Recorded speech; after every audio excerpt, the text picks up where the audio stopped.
Nani, avec les heures les plus sombres de l'histoire politique sénégalaise et même de l'histoire politique tout court. Parce que les textes de loi sont réunis, moi que Ousmane Sonko mënul nek président au parlement bi. Donc tay ji buñu organiser wo ñom Pastef ba mëna installer Ousmane Sonko mu nek président parlement bi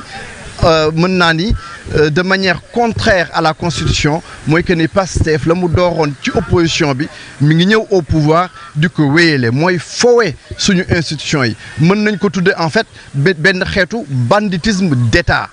mais li tax Pastef mën ko def aussi on se pose la question opposition bi tey ji anañu dégg nañ ci opposition bi ñu naan bu Ousmane Sonko nekkee président parlement bi eh bien santuñu machin santuñu bidule.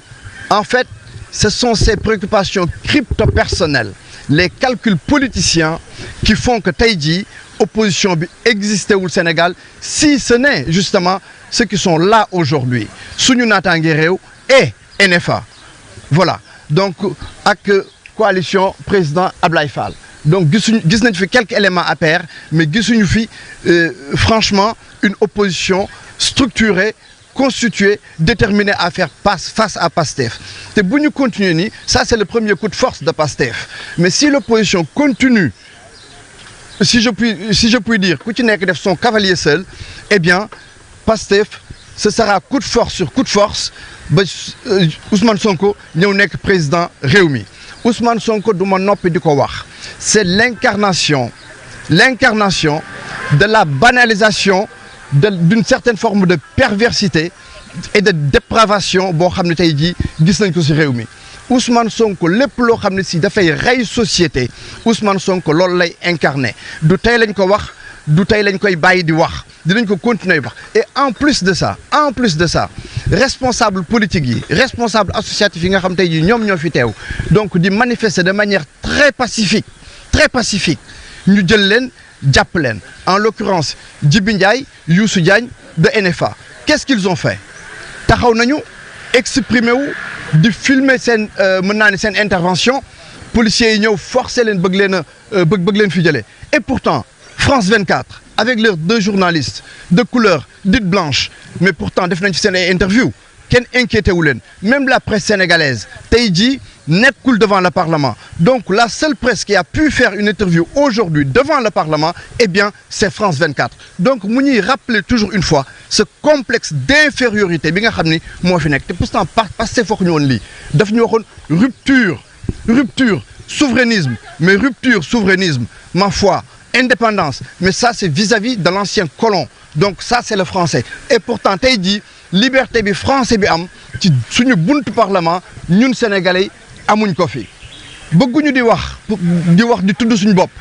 mais tubaab yi nga xam ne tey jii ñoom ñoo mën a filmer fii ci rond-point bi mais tubaab yooyu suñ demee France su ma renwee duñu bokk rang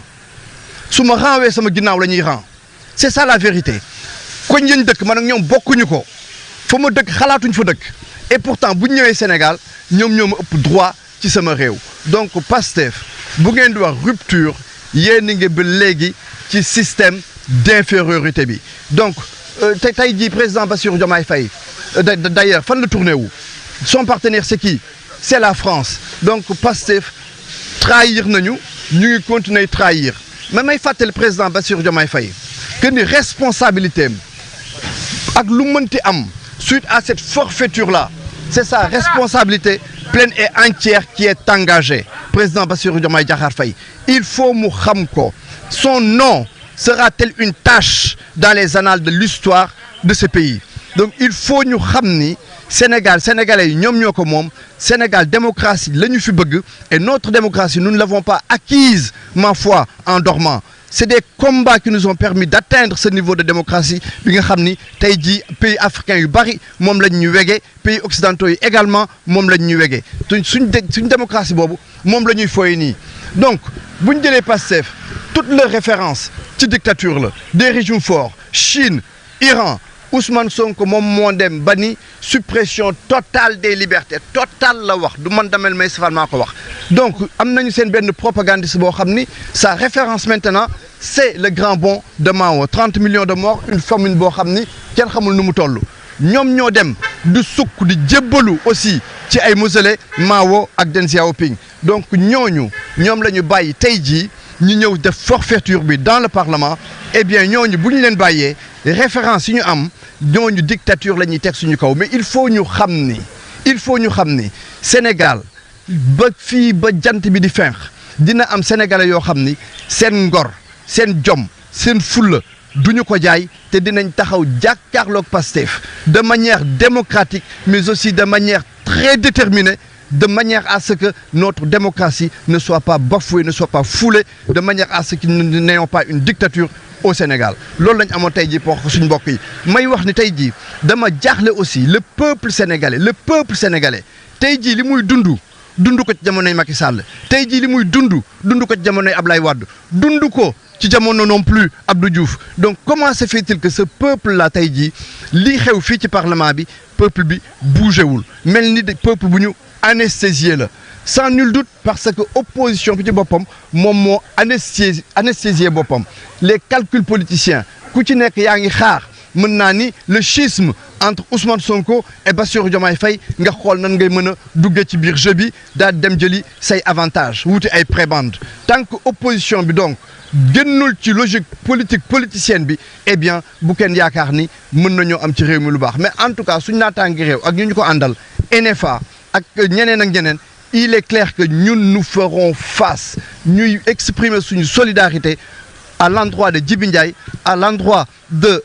Youssou Diagne et à l'endroit aussi de monsieur Ndiaye ñi nga xam ni ñoom lañ jël jàpp leen xam nañ ni defuñu lenn lu jar ñu leen di mën naa ni di leen tëyee comme ni ma ko policiers yi waxee quand je suis intervenu pour que ñu bàyyi leen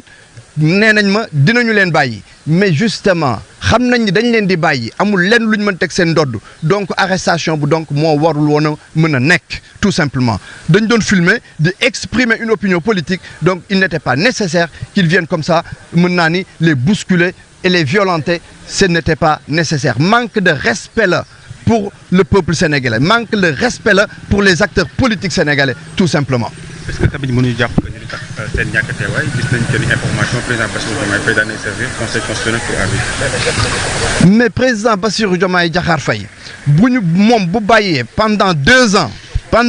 ans Ousmane Sonko di ko tutoyer Ousmane Sonko di ko bousculer ci biir réew mi ñëpp naan ko jëlal say responsabilités chaise bi ñu la jox fees ko mbub mi ñu la jox solal fees ko eh bien tey jii moom mën nañu jàpp ni li ñuy def nii ba léegi Pastef nag la ñuy wax ay mbiram seen niveau manipulation c'est stratosphérique jusqu'à preuve du contraire ba ca cappaandaw ga il y a toujours de la manipulation dans ce qui est en train de se faire là également donc li conseil constitutionnel di wax bu ñu demee ba les lois là dem jàll mën nañoo jàpp ni lii aussi bu demee conseil constitutionnel day am avis favorable ñun loolu lañ jàpp jusqu'à preuve du contraire. démb gis nañ tamit aussi yenn waa Takku Wallu def nañ point de presse am na ñu ci expliqué est-ce que tamit jàpp ñu ni ñoom aussi benn instant seen xëy na doole wala mënin dafa matewul ci ko ñu bañ a bàyyi li mu jàll aussi. xam nga Takku Wallu bu doon li leen waroon defoon nañu ko dem justement déposer recours bi conseil constitutionnel sans nul doute que duñu yegg si lii mais explication bi ñu joxe ñu ni c'est un problème interne mais un problème interne à Pastef mais aux conséquences nationales loolu mooy wax ji donc mënuñu bàyyi Pastef donc dafay mel ni Bassirou Diomaye Diakhar Faye ak Ousmane Sonko dañ nekk ñaari xale yu nekk ci cour de récréation ñu leen di bàyyi ñuy mbéjante donc kenn du àtte wala kenn mënu si am avis donc mais cour de récréation bi il faut ñu xam ni dafa engager la vie de 18 millions de Sénégalais donc ku toog naan question interne la c'est parce que amoo conscience vraiment et surtout amoo empathie ak compassion pour les couches vulnérables de notre pays qui sont en train de souffrir du coût de la vie qui sont en train de souffrir parce que tout coûte cher dans ce pays-là. Donc ce n'est pas une question interne à PASTEF, c'est une question nationale et aujourd'hui le rôle de l'opposition c'était d'être ici. D'où ay questions politiques politiciennes, ay intérêts crypto-personnels, il faut qu'on arrive à dépasser nos égos, il faut qu'on arrive à mettre la République, la nation, le peuple sénégalais au-dessus de nous et au-dessus de toutes nos priorités. Mais tey jii Damel Maïssa Fall amoon na billet d'avion pour dem Paris dem bi ci guddi mais billet boobu dañ koo changé pour mën a ñëw teew fii tey parce que jàpp nañ lii xew fii tey du loo xam ne si dafa anodin dans l'histoire politique du Sénégal donc na ku nekk jël ay responsabilités am parce que Sénégal gi ñu gis du Sénégal gi ñu gënal te jàpp nañ ni Sénégal gi fi mu jëm républicains yi bu ñu taxawul eh bien du gënal kenn et les conséquences vont impacter l'ensemble du peuple sénégalais képp ku toog ni bokkoo ci conséquences yi bu ñëwee dinañ dal sa kaw.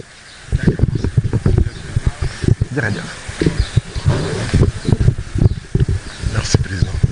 Président tey yéen Assemblée nationale finalement président Ousmane Sonko élu nañ ko président de l'Assemblée nationale. On l'a élu injustement. Et aujourd'hui, nous sommes animés par un sentiment d'angoisse, de tristesse relatif à l'assassinat constitutionnel de la part de PASTEF, qui ne regroupe que des incompétents et qui sont incapables d'abroger la souffrance des Sénégalais. Du lii lañ doon xaar réew mi dañ ko bokk te li ñu bokk kenn ku ci nekk am pàcc bu mu ci war a jouer waaye ñu war ko jouer ak dignité ñu war ko jouer ak ay valeurs waaye tey li ñu gis mooy coup d'état institutionnel lii nag opposition bi daf ci waroon am taxawaay bu mucc ayib mais aujourd'hui li ñu gëm mooy ñoom une opposition de salon toog ci télé yi toog ay conférence de presse te loolu dafa war a dakk li ñu war mooy ñoom fulla ak fayda gi ñu am bi ñuy opposé wu ba egsi ci nguur gi ñun war nañu jaral lu ëpp loolu pour ñu jëlee leen fi wala lépp loo xam te ni bëgg nañ ko dawal te mu nekk loo xam ne li tegul ci yoon ñu taxaw xeex leen ba mu mat sëkk. tey dama am gàcce ci opposition bi ni mu waroon taxawee te taxawu ko lii nag dafay wane rek wax naa ko ci benn si je me trompe pas Sen TV fan yi weesu bi ñuy wax dama leen ni bu ñu dem ci dialogue bi parce que lii ñuy def complot la entre le pouvoir exécutif et le pouvoir judiciaire. Pourquoi ñu war a am confiance ci ñoom ñaar kenn ku ci nekk ci ñoom bett nañu lu tax ñu ne bett nañu mooy gis nañu fi premier ministre bu war a def DPG président de la République ni ñu le 13 day def DPG le 12 mu tas assemblée bi loolu waroon na tax ñu soumettre à une réflexion profonde le comportement du père de la nation bi nga xam te moo ñu yilif ñun ñëpp doon suñuy bàyyi ñu jël 54% de l'électorat jël seen xob jox ko am yaakaar ci ni moom ëllëg buñ ko joxee dina orienter ces pays vers un horizon meilleur